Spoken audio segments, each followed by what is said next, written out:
Assalamualaikum warahmatullahi wabarakatuh. Alhamdulillahirrabbilalamin wa bihi nasta'in wa ala umuri dunya waddin.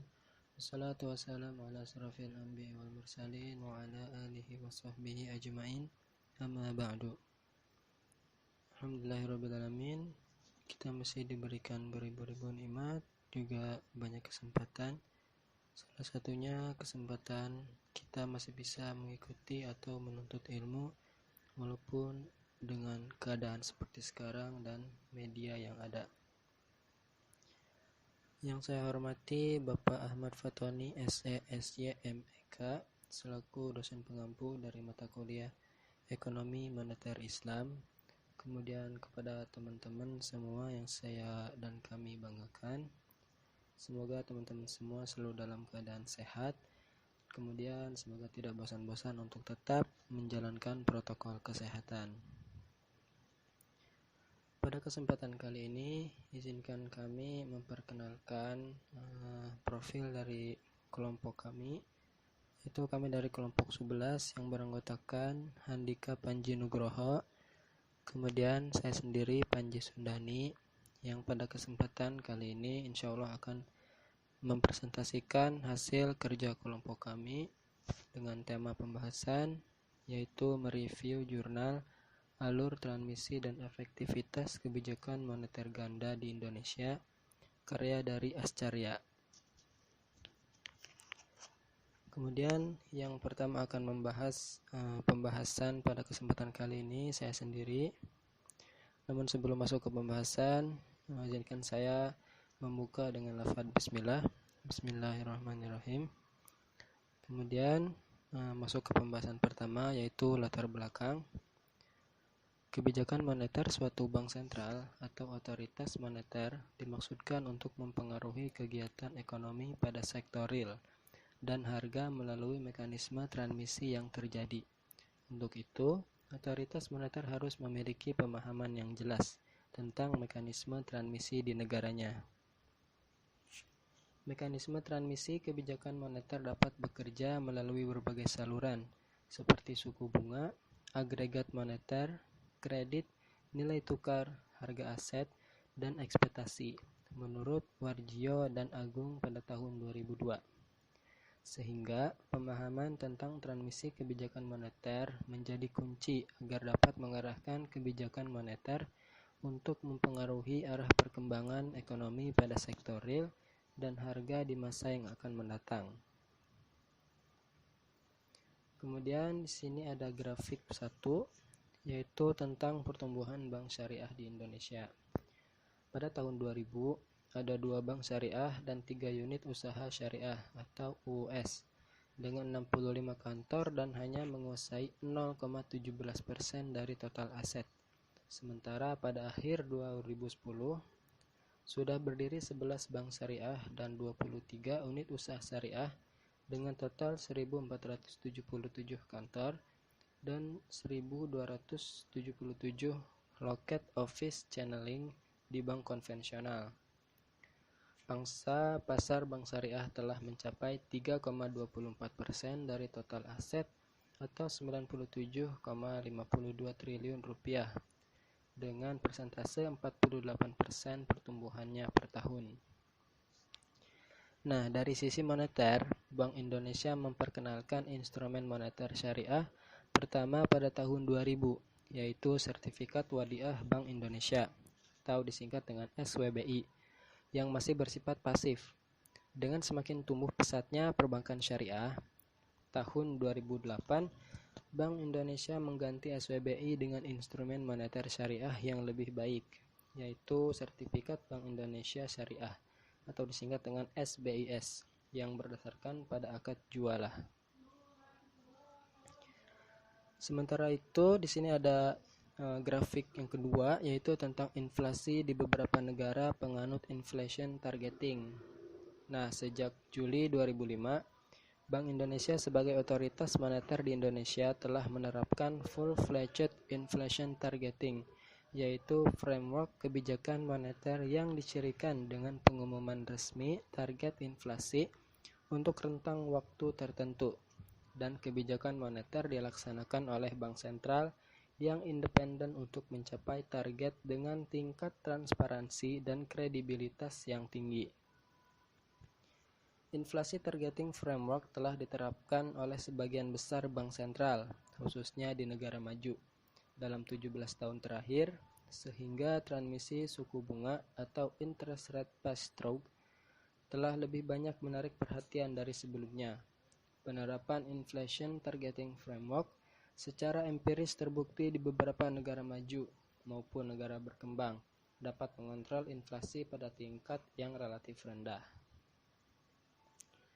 Selanjutnya ada grafik yang ketiga tentang pertumbuhan ekonomi di beberapa negara penganut inflation targeting. Negara-negara maju yang hanya membukukan pertumbuhan ekonomi yang juga rendah, sekitar 2/3%, sedangkan negara-negara ASEAN dan Amerika Latin dapat mencapai pertumbuhan ekonomi lebih tinggi, sekitar 4/6%. Negara yang paling menonjol pertumbuhan ekonominya adalah Cina, disusul oleh Argentina. Sementara itu, pertumbuhan ekonomi Indonesia cukup stabil di kisaran 4/6%, termasuk pada masa krisis finansial global. Lanjutannya, interest rate pass-through menggambarkan derajat dan kecepatan penyesuaian market rate terhadap perubahan suku bunga, kebijakan yang ditetapkan oleh bank sentral. Interest rate pass-through merupakan salah satu prasyarat berjalannya transmisi kebijakan moneter melalui jalur suku bunga. Jalur transmisi melalui saluran suku bunga menekankan pentingnya aspek harga di pasar keuangan terhadap berbagai aktivitas ekonomi di sektor real. Kemudian dengan semakin berkembangnya perbankan syariah, transmisi kebijakan moneter tidak hanya mempengaruhi perbankan konvensional saja, namun juga mempengaruhi perbankan syariah, karena mekanisme transmisi dapat juga melalui jalur syariah. Instrumen kebijakan moneter ganda juga tidak terbatas hanya menggunakan suku bunga saja, tetapi dapat pula menggunakan bagi hasil atau margin, atau dikenal dengan fee. Dengan demikian, dalam sistem moneter ganda, interest rate pass-through lebih dapat disebut policy rate pass-through, di mana policy rate atau untuk konvensional menggunakan suku bunga, sedangkan policy rate untuk syariah dapat menggunakan bagi hasil, margin, atau fee. Kemudian masuk ke landasan teori. Dalam literatur ekonomi konvensional, menurut Johan Putra tahun 2006, kebijakan moneter merupakan tindakan pemerintah dalam rangka mencapai tujuan pengelolaan ekonomi makro dengan cara mempengaruhi situasi makro melalui pasar uang, atau dengan kata lain melalui proses penciptaan uang atau jumlah uang beredar. Kemudian menurut Bofinger pada tahun 2001 yang menyatakan bahwa monetary policy is manipulation of monetary instrument in order to achieve price stability, low unemployment, and sustainable economic growth. Institusi yang diberikan otoritas untuk melaksanakan kebijakan moneter ini biasanya berbentuk bank sentral atau monetary authority suatu negara sebagai wakil dari pemerintah. Kemudian di sini ada transmisi kebijakan moneter konvensional. Transmisi kebijakan moneter dari perspektif konvensional dapat melalui jalur suku bunga, jalur kredit, jalur nilai tukar, jalur harga aset, dan jalur ekspektasi. Dengan digunakannya instrumen suku bunga dalam rezim moneter inflation targeting, transmisi kebijakan moneter melalui suku bunga atau interest rate pass-through menjadi salah satu topik bahasan yang penting. Kemudian, model ini masih dianggap sebagai model terbaik untuk menjelaskan interest rate pass-through dari suku bunga kebijakan ke suku bunga perbankan. Menurut Eggert et al. Tahun 2006. Persamaan umumnya adalah sebagai berikut. BR N1 sama dengan Y0 plus YMR N1, di mana BR adalah suku bunga yang ditetapkan bank, Y0 adalah markup, dan MR adalah marginal cost price yang diproksi dengan market interest rate. Ide dasar dari persamaan di atas adalah market interest rate dapat menggambarkan marginal cost price karena market rate merupakan marginal funding cost yang dihadapi bank. Kemudian di sini ada dari sisi ekonomi Islamnya. Transmisi kebijakan moneter muncul sejak munculnya otoritas moneter yang terpisah dari otoritas fiskal. Otoritas moneter berkembang sejalan dengan berkembangnya bank sentral dari bank sirkulasi yang menerbitkan uang kertas atau fiat money, yang ditandai dengan munculnya Bank of England atau BOE pada tahun 1694. Karena uang kertas yang sifatnya inflatoir, karena tidak memiliki nilai intrinsik, maka tugas bank sentral berkembang, termasuk mengatur jumlah uang yang beredar untuk mengendalikan nilai mata uang atau inflasi. Hal ini tidak diperlukan ketika uang yang digunakan adalah uang intrinsik, seperti dinar emas dan dirham perak, di masa masih adanya kekhalifahan Islam. Khilafah Islamiyah terakhir, yaitu dinasti Utsmaniyah di Turki, yang runtuh pada tahun 1924. Di masa dominasi ekonomi konvensional dengan uang kertas dan bank sentralnya sampai saat ini, ekonomi Islam berkembang di negara-negara berpenduduk mayoritas Muslim, di tengah sistem uang kertas dan bank sentral. Oleh karena itu, berkembang pula sistem moneter Islam dengan kebijakannya dan proses transmisinya. Salah satu pionir pengembang teori ekonomi moneter Islam kontemporer adalah Muhammad Umar Chapra dengan bukunya yang berjudul Towards a Just Monetary System pada tahun 1985. Lanjutannya, karena cara kerja instrumen kebijakan moneter Islam memiliki persamaan dan perbedaan prinsip dengan cara kerja instrumen kebijakan moneter konvensional, transmisi kebijakan moneter Islam dapat sama atau berbeda dengan transmisi kebijakan moneter konvensional. Karena tidak mendiskusikan secara spesifik masalah transmisi kebijakan moneter Islam ini, perkembangan teori moneter Islam selanjutnya juga belum ada yang menyinggung tentang transmisi kebijakan moneter Islam, termasuk path-stroke atau jalur-jalurnya. Namun demikian, beberapa studi empiris mulai bermunculan untuk melihat adanya transmisi kebijakan moneter Islam dengan karakteristiknya. Menurut Sukmana dan Kasim tahun 2010, merupakan upaya awal untuk mengetahui adanya transmisi kebijakan moneter pada jalur pembiayaan melalui perbankan syariah Malaysia ke pertumbuhan ekonomi yang dirumuskan secara sederhana sebagai berikut. Di sini ada rumusnya, yaitu IP sama dengan F dalam kurung IF ID on night, di mana IP adalah Industrial Production Index sebagai praksi pertumbuhan ekonomi atau output. IF adalah pembiayaan perbankan syariah. ID adalah pendanaan atau dana pihak ketiga atau DPK perbankan syariah. Dan on night adalah suku bunga overnight di pasar uang antar bank sebagai indikator kebijakan moneter. Hal yang sama untuk kasus Indonesia telah dilakukan oleh Ascarya pada tahun 2010 dengan tujuan untuk mengetahui adanya transmisi kebijakan moneter pada jalur pembiayaan melalui perbankan syariah Indonesia ke tujuan akhir kebijakan moneter, yaitu pertumbuhan ekonomi dan kestabilan nilai uang, yang dirumuskan secara sederhana sebagai berikut. IP sama dengan F dalam kurung IFIN, IDEP, PUAS, dan SBIS. Kemudian rumus lainnya CPI sama dengan F dalam kurung IFIN, IDEP, PUAS, dan SBIS. Nah, sekian pembahasan yang dapat saya sampaikan. Pembahasan selanjutnya akan diteruskan oleh rekan saya, Handika Panji Nugroho. Baik, selanjutnya ada metode penelitian. Penelitian dilakukan menggunakan pendekatan kuantitatif dalam menganalisis kebijakan moneter dalam sistem keuangan ganda, yaitu konvensional dan Islam. Terus, model empiris yang dibangun mengacu pada kerangka konseptual.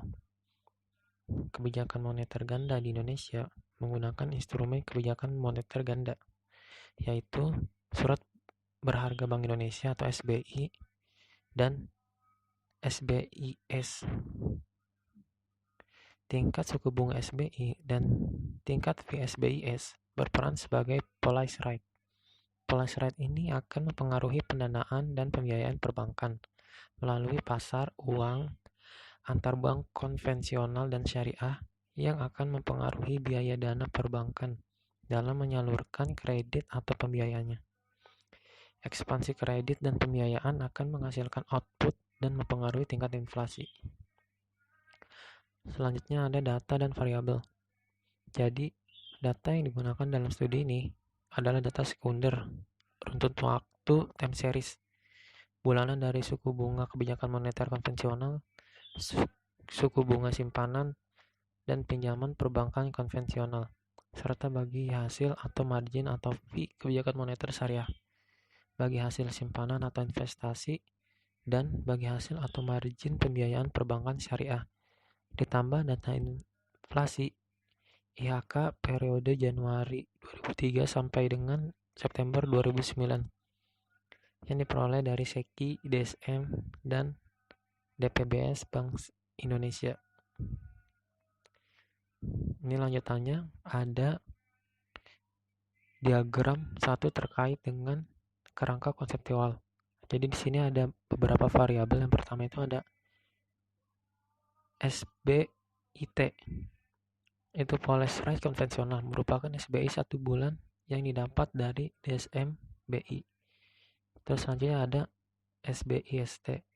Policy rate Indonesia merupakan tingkat bonus SBBI dan tingkat fee SBIS sejak April 2008 yang didapat dari statistik perbankan syariah BI dan DSM BI.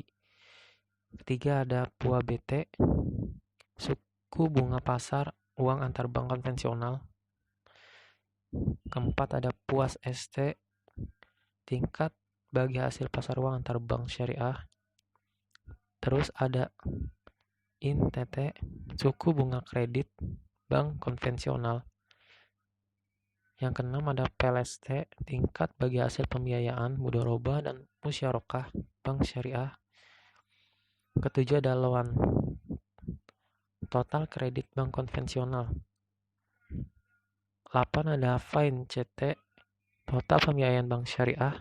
Yang terakhir ada IHKT, tingkat inflasi yang didapat dari SEKI BI. Terus selanjutnya ada hasil dan analisa. Hasil pengujian stasioneritas. Data menunjukkan hanya variabel IP, FIN, dan PUAP yang stasioner pada level, sementara sisanya stasioner pada first difference. Terus uji kedua menentukan lag optimal. Pengujian panjang lag optimal ini sangat berguna untuk menghilangkan masalah autokorelasi dalam sistem VAR, sehingga dengan digunakannya lag optimal diharapkan tidak muncul lagi masalah autokorelasi. Jadi langkah pertama itu adalah menentukan panjang lag maksimum sistem VAR yang stabil, di mana kriteria stabil jika seluruh rods-nya memiliki modulus lebih kecil dari 1 dan semuanya terletak dalam unit circle menurut Ludkepol pada tahun 1991. Hasil perhitungan menunjukkan kisaran modulus 5 untuk model output IP dan 6 model inflasi IHK yang semuanya berada pada unit circle. Langkah kedua itu adalah menentukan lag optimal berdasarkan lag terpendek dengan menggunakan Hannan-Quenon criterion atau Schwarz information criterion. Hasil menunjukkan kedua metode output dan inflasi memiliki lag optimal 1. Terus uji ketiga. adalah menentukan keberadaan kointegrasi antar variabel. Jika ada kointegrasi antar variabel, maka var hanya dapat dilakukan pada turunan pertamanya, dan ia hanya dapat mengestimasikan hubungan jarak pendek antar variabel. Innovation accounting tidak akan bermakna untuk hubungan jangka panjang antar variabel. Jika ada kointegrasi antar variabel, maka VCM dapat dilakukan menggunakan data level untuk mendapatkan hubungan jangka panjang antar variabel. VCM dapat mengestimasi hubungan jarak pendek maupun jangka panjang antar variabel. Innovation accounting untuk var level dan VCM akan bermakna untuk hubungan jangka panjang. Uji kointegrasi berdasarkan traces statistik digunakan untuk menentukan banyaknya sistem persamaan yang dapat menjelaskan hubungan jangka panjang. Hasilnya menunjukkan bahwa model output memiliki 6 persamaan kointegrasi, sedangkan model inflasi memiliki 4 persamaan kointegrasi pada nilai kritis 5%. Terus selanjutnya di sini ada model Gregor causality. Dari grafik di sini ya, jadi sistem syariah ini ya menurut hasil Gregor causality untuk alur transmisi kebijakan moneter ganda dengan tujuan akhir output IP menunjukkan tidak adanya kesinambungan jalur imbal hasil dari margin acuan SBIS sampai ke output. SBIS hanya mempengaruhi pasar keuangan ke puas, sementara itu PLS mempengaruhi financing dan output, sedangkan financing mempengaruhi output dan puas. Secara umum, kenaikan imbal hasil SBIS hanya meningkatkan imbal hasil puas, sedangkan peningkatan imbal hasil PLS meningkatkan financing dan output. Dari hasil secara keseluruhan, alur transmisi kebijakan moneter konvensional sesuai dengan teori, sedangkan alur transmisi kebijakan moneter syariah belum dapat diidentifikasi secara jelas. Namun, instrumen syariah yang menggunakan akad profit and loss sharing seperti mudharabah, musyarakah di PLS pembiayaan berpengaruh positif ke output di sektor real. Selanjutnya itu ada impulse response function. Nah, kalau menurut model ini, hasil impulse ini untuk alur transmisi kebijakan moneter ganda, model output menunjukkan bahwa semua variabel konvensional, yaitu kredit loan, suku bunga in, pasar uang antar bank konvensional PUAP, dan suku bunga acuan kebijakan moneter konvensional SBI menurunkan output dan bersifat permanen. Pada sisi lain, semua variabel syariah yaitu pembiayaan fins bagi hasil PLS, pasar uang antar bank syariah puas, dan imbal hasil acuan kebijakan moneter syariah SBIS memberikan dampak positif dalam pengertian peningkatan output dan juga bersifat permanen. Pengaruh gejolak atau shock variabel konvensional terhadap output mereda dan stabil pada periode 16-21, sedangkan pengaruh gejolak atau shock variabel syariah terhadap output mereka stabil lebih cepat pada periode 11 dan 16. Suku bunga pada sistem konvensional memberikan dampak negatif terbesar terhadap output, sedangkan pembiayaan fine syariah di sektor real memberikan dampak positif terbesar terhadap output. Lanjutannya nih, menurut grafik 5, pengaruh gejolak atau shock variabel konvensional terhadap inflasi mereda dan stabil pada periode 8-21, sedangkan pengaruh gejolak shock variabel syariah terhadap inflasi mereda dan stabil sedikit lebih cepat pada periode 9-19. Di antara semua variabel pada sistem konvensional, suku bunga kredit memberikan dampak negatif terbesar terhadap inflasi, sedangkan pembiayaan PLS syariah memberikan dampak positif terhadap inflasi. Selanjutnya ada forecast error variance decomposition. untuk modal alur transmisi kebijakan moneter ganda dengan tujuan akhir output modal IP. Hasil forest error variance decomposition menunjukkan bahwa variabel konvensional yang memberi sumbangan negatif output terbesar meliputi suku bunga, SBI, PUAP, LOAN. Terus pada sisi lain, variabel syariah ternyata merupakan penyumbang positif dalam pengertian merupakan pendorong output meskipun masih kecil seperti fines dan PLS. Terus untuk modal alur transmisi kebijakan moneter ganda dengan tujuan akhir inflasi ya IHK menunjukkan bahwa variabel konvensional ini merupakan penyumbang negatif pemicu inflasi terbesar meliputi suku bunga, volume kredit, loan, PUAP, kecuali SBI yang merupakan penyumbang positif inflasi terbesar. Sedangkan variabel syariahnya nih menyumbang positif dalam pengertian merupakan penghambat inflasi meskipun masih kecil seperti PLS dan fine.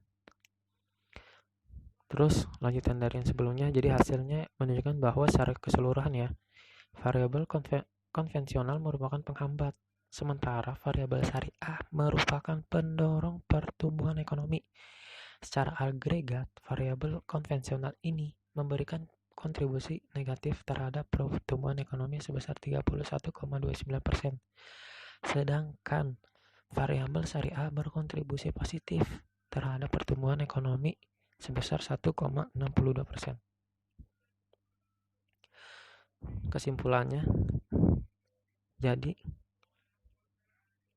paper MPRS ini memberikan beberapa temuan penting. Pertama, berdasarkan uji kausalitas Granger secara keseluruhan, alur transmisi yang konvensional sesuai dengan teori dan alur transmisi syariah itu belum dapat diidentifikasi secara jelas dan terputus di PUAS.